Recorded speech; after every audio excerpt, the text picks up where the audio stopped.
अब हम इस पर्टिकुलर वीडियो में रिजल्टेंट इलेक्ट्रिक फील्ड निकालना सीखेंगे कि भाई कैसे आप इलेक्ट्रिक फील्ड किसी पॉइंट पर कैलकुलेट कर सकते हो।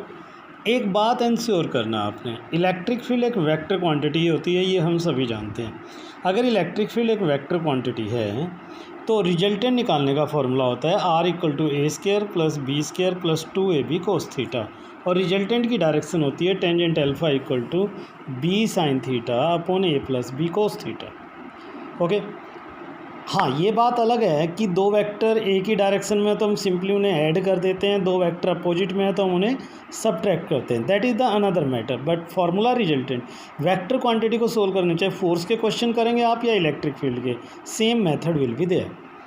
तरीका क्या होगा क्वेश्चन को करने का, जिस भी पॉइंट पर आपको इलेक्ट्रिक फील्ड निकालनी है उस पॉइंट के अलावा जितने चार्ज अवेलेबल होंगे आप वो सब देखोगे और वो सब उस पॉइंट पर इलेक्ट्रिक फील्ड निकालेंगे।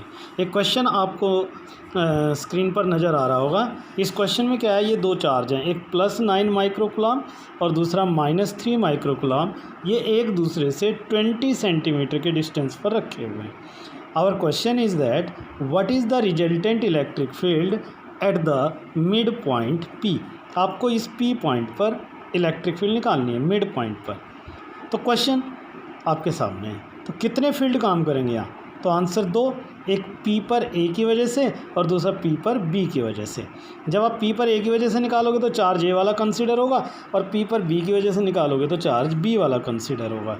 ओके, देखिए EPA फॉर्मूला बना KQA/r²। K की वैल्यू होती है 1/4πε0, 9 × 10⁹, QA 9 माइक्रोकुलाम, चार्ज के साइन से आपको कोई लेना देना नहीं है, और इंटू 10 × 10⁻² का होल स्क्वायर। क्योंकि ये मिड पॉइंट है, टोटल 20 था A और B के बीच का, तो A और P के बीच का हो जाएगा 10 सेंटीमीटर। तो सेंटीमीटर के मीटर बना लिया, उसका स्क्वायर कर दिया, इस मैथ को सोल्व कर लिया, 81 × 10⁵ न्यूटन पर कूलम आ गया। ऐसे ही P पर B की वजह से निकालोगे KQB/r²।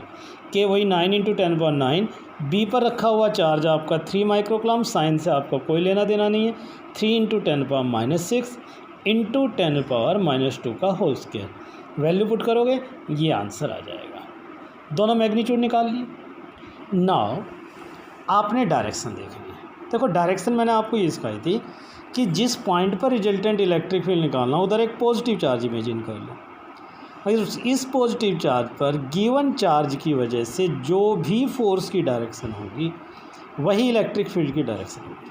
अब ये पॉजिटिव चार्ज है, ये आपका पहला चार्ज, ये पॉजिटिव इस पॉजिटिव को रिपेल करेगा। आपने अपनी मर्जी से टेस्ट चार्ज इमेजिन करना है, तो ये वाला टेस्ट चार्ज इसकी वजह से रिपेल होगा। अगर रिपेल होगा तो ये दूर भागेगा, इधर भागेगा, इसका मतलब ये फोर्स की डायरेक्शन होगी।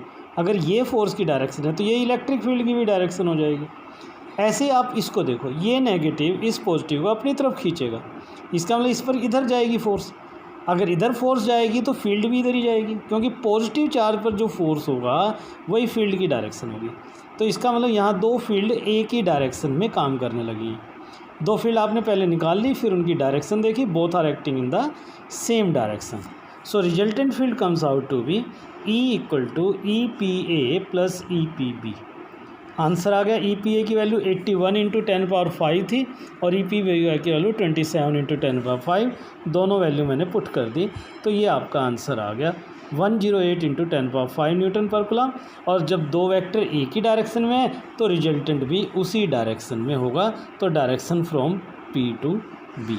ये है आपका पहला क्वेश्चन रिजल्टेंट इलेक्ट्रिक फील्ड पर। Now the next question is, next question is, आपको एक ये इक्विलेटरल ट्रायंगल दे रखी है जिसके 3 वर्टेक्स A, B और C तीनों पर सेम चार्ज रखा हुआ है। आपको किसी भी एक वर्टेक्स पर रिजल्टेंट इलेक्ट्रिक फील्ड निकालना है। मैंने A पॉइंट लिया जहाँ पर इलेक्ट्रिक फील्ड निकालना चाहते हैं आप। क्वेश्चन बड़ा सिंपल है, उसी तरीके से A पॉइंट पर कितने फील्ड काम करेंगे। Answer comes out to be 2। A को छोड़कर दो चार्ज हैं, तो इसका मतलब A पर दो फील्ड काम करेंगी, एक B की वजह से और दूसरी C की वजह से। चलिए कैलकुलेट करते हैं। जब आप A पर इलेक्ट्रिक फील्ड निकालोगे B की वजह से तो चार्ज B वाला यूज होगा। B पे चार्ज है Q और A और B के बीच का जो डिस्टेंस है वो है स्मॉल है, तो KQ/A²। आपको तरीका बताया था कि भाई जितने भी चार्ज हैं उस पॉइंट को छोड़कर सब की वजह से इलेक्ट्रिक फील्ड निकालो। तो ए पर बी की वजह से के क्यू बाई ए स्क्वायर, ऐसे ही ए पर सी की वजह से, तो सी पर भी वही चार्ज है क्यू, ये देखो, और डिस्टेंस भी ए और सी के बीच में ए, तो के क्यू बाई ए स्क्वायर। तो दो फील्ड काम करिए ए पर, K Q by A square A B की वजह से और सी की वजह, दोनों सेम आ रही है। ऐसा हमेशा होगा कोई ज़रूरी नहीं है, इस पर्टिकुलर क्वेश्चन में ऐसा है। अब दूसरा स्टेप क्या है, दोनों की डायरेक्शन। अब डायरेक्शन देखने के लिए मैंने आपको एक बात बताई थी कि आप ए पॉइंट पर, जिस पॉइंट पर आपको इलेक्ट्रिक फील्ड निकालनी है, वहाँ एक पॉजिटिव चार्ज इमेजिन करो। इस क्वेश्चन में ऑलरेडी गिवन भी है, नहीं भी होता तो नेगेटिव भी गिवन होता तो भी आपने पॉजिटिव ही मानना है, तो पॉजिटिव रखा हुआ है। और अब इस पॉजिटिव पर फोर्स के डायरेक्शन देखो, देखो बी पर रखा हुआ चार्ज भी पॉजिटिव है, ए पर रखा हुआ चार्ज भी पॉजिटिव है, तो बी वाला चार्ज ए वाले चार्ज को रिपेल करेगा तो ये दूर भागेगा। तो ये हो गई डायरेक्शन ए पर बी की वजह से। ओके, ऐसे ही ए को देखो सी की वजह से, सी वाला चार्ज पॉजिटिव, ए पर भी पॉजिटिव, यहाँ नेगेटिव होता तब भी आपने पॉजिटिव ही सोचना है, रिमेंबर इट। तो सी वाला पॉजिटिव, ए वाला पॉजिटिव, ये सी ए वाले को रिपेल करेगा तो ये भी दूर भागेगा। तो ये डायरेक्शन आ गई ई ए सी की। तो अब ए पॉइंट पे दो इलेक्ट्रिक फील्ड काम कर रही हैं, तो दोनों के बीच में ये एंगल कितना होगा। अब तो एंगल देखोगे, क्योंकि सेम या अपोजिट डायरेक्शन तो है नहीं, सेम होती तो हम ऐड कर देते, अपोजिट होती सब्ट्रैक्ट कर देते। अब तो रिजल्टेंट का फॉर्मूला लगाना पड़ेगा। तो ये एंगल क्या हुआ, क्योंकि ये इक्विलेटरल ट्रायंगल है तो ये एंगल आपका 60 डिग्री है, तो ये एंगल भी क्या होगा, 60 डिग्री होगा। अब रिजल्टेंट का फॉर्मूला लगा दो। देखो ये दोनों वैल्यूज सेम हैं, तो मैं इनको x मान लेता हूँ, बाद में पुट कर लेंगे, let it will be x, थोड़ा कैलकुलेशन आसान हो जाएगा। ये a हो गया, ये b हो गया, तो रिजल्टेंट का फॉर्मूला क्या हो गया, E equal to resultant electric field A square, यानी कि X square plus B square X square plus 2a into B cos theta, theta यहाँ पर 60 डिग्री है, cos 60 whole under root. Cos 60 की वैल्यू 1/2 होती है, कोस 60 की वैल्यू 1/2 है, तो 1/2 से ये 2 कैंसिल हो गया, तो E comes out to be X square plus X square plus, अगर इधर से देखो तो ये भी एक्स स्क्वायर बचेगा, whole under root. So value comes out to be under root 3x, और x की वैल्यू आप यहाँ से पुट कर दो तो ये वैल्यू आ जाएगी under root 3k³ by A square. ये रिजल्टेंट इलेक्ट्रिक फील्ड का आपका आंसर आ गया। अच्छा, रही बात रिजल्टेंट की डायरेक्शन की, या तो आप वो टेंजेंट अल्फा वाला फॉर्मूला लगा दो, नहीं तो एक रिजल्ट और भी यहाँ काम करता है। वो क्या कि अगर दो इक्वल वेक्टर हो तो उनका रिजल्टेंट एग्जैक्टली उन्हें बाइसेक्ट करता है, तो इसका मतलब इन दोनों का रिजल्टेंट इनके बिल्कुल बीच में कहीं आएगा, तो ये रिजल्टेंट की डायरेक्शन होगी अगर आपसे पूछी जाएगी। तो रिजल्टेंट की डायरेक्शन एग्जैक्टली बाइसेक्ट करती है इन दोनों के बीच में। तो ये आपका तरीका रहेगा इस क्वेश्चन को सॉल्व करने का। Okay, now let's have some more definition, 2-3 definition हो रहे हैं, वो भी इसी लेक्चर में हम लोग डिस्कस करते हैं।